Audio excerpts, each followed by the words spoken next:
Hi and welcome back. If you're new to the channel, my name is Vince. Thanks for stopping by.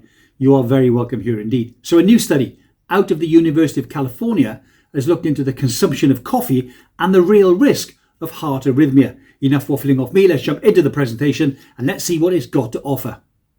This is a review of a piece I read that was penned by Dennis Thompson and covers a study out of the University of California, San Francisco, which was published in the Journal of the American Medical Association, JAMA, that looked into the association between coffee, caffeine and heart arrhythmias.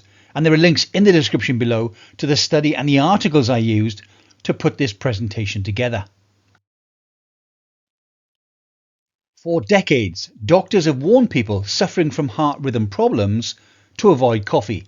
This is mainly out of concern that a caffeine jolt might prompt an abnormal heartbeat. But a large study out of the University of California, San Francisco, has found that most people can enjoy their morning joe free from worry, because caffeine doesn't appear to increase most people's risk of heart arrhythmia. Dr. Gregory Marcus, Associate Chief of Cardiology at the University of California, San Francisco, and the study's co-author said, "We see no evidence for this broad-based recommendation to avoid coffee or caffeine. There could be some individuals where caffeine is their trigger, but I think the growing evidence in those cases are actually quite rare." Coffee is one of the world's most widely consumed beverages, but its properties as a stimulant have prompted many doctors to warn heart patients against drinking it. However, the results indicate that every additional cup of coffee a person drinks might actually lower the risk of arrhythmia by around 3% on average. This is according to the study published in JAMA Internal Medicine, and there's a link in the description below to that particular study. Dr. Marcus noted that the majority of people, even those with arrhythmias, should be able to enjoy their cup of coffee, and maybe there are some people for whom caffeine or coffee may actually help reduce their risk. To see whether caffeine really can cause the heart to race or beat abnormally, Dr. Marcus and his colleagues analysed data from more than 386,000 people participating in a long-term British health study. The researchers said that of that large group, 386,000, only around 17,000 people, so around 4.4%, developed a heart rhythm problem during the average follow-up of around 4.5 years. All of the participants were asked about their coffee consumption when they entered the study. The researchers then compared their response to their likelihood of developing an abnormal heart rhythm later on down the line. The result? There was no link at all between caffeine and heart rhythm disturbances, even when the researchers took into account genetic factors that might influence the way that individuals metabolize caffeine. Dr. Marcus added that we could find no evidence on a population level that those who consumed more coffee or those exposed to more caffeine experienced a heightened risk for arrhythmias. Dr. Zachary Goldenberger, an associate professor of cardiovascular medicine at the University of Wisconsin-Madison, said, "The study results show there is absolutely some unsubstantiated dogma that coffee can cause arrhythmias.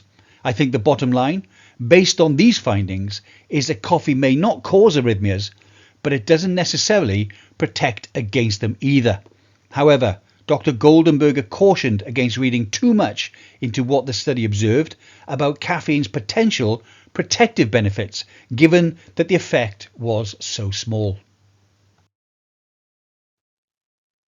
Dr. Gregory Marcus added that further research is needed to suss out exactly how coffee affects the heart and why it might protect against arrhythmias.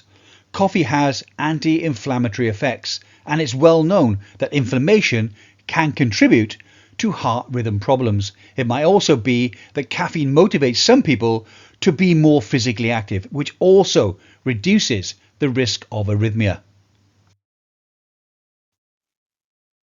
Dr. Zachary Goldenberger stated, if a patient comes to the clinic with palpitations or symptoms of an arrhythmia and asks whether caffeine or coffee plays a role, that is a personalised discussion.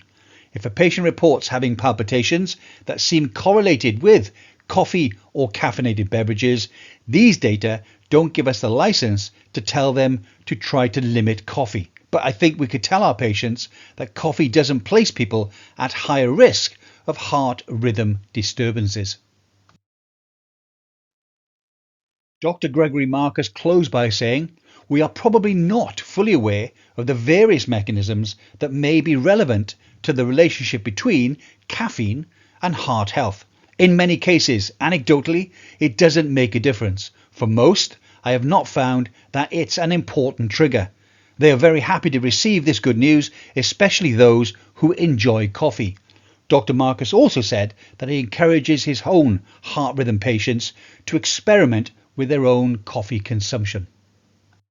So I hope you found that interesting or informative, hopefully both. It looks as though from this study, when it comes to arrhythmias, drinking coffee is not really, for most people, going to be a big problem. It appears as though, again from this study, that most doctors, if there is an arrhythmia issue, will say outright, do not drink coffee and do not drink caffeinated drinks. However, these doctors seem to think it's okay to experiment and to see if in fact the coffee does actually cause heart arrhythmias.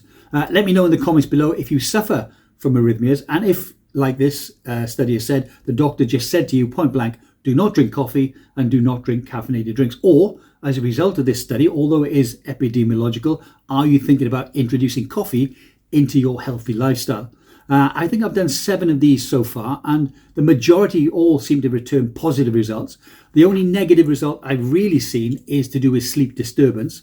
For me, and I drink 2 to 3, 4 cups of coffee a day, I know that if I'm drinking caffeine after about 3:30 in the afternoon, it will disrupt my sleep. More importantly, it will disrupt my deep sleep, which is something I want to keep as long as possible. The other thing I've noticed, because I drink 3 or 4 cups a day every day, sometimes 4 or 5, is that I do need to visit the dentist more than once or twice a year for a clean and polish. In fact, Friday, today's Wednesday, Friday, I'm off to the dentist after work for my clean and brush up. Well, that's it for today. I hope you enjoyed the video. I look forward to seeing you in the next video. I look forward to reading your comments. As always, please take care, stay safe, and I will see you soon. Bye for now.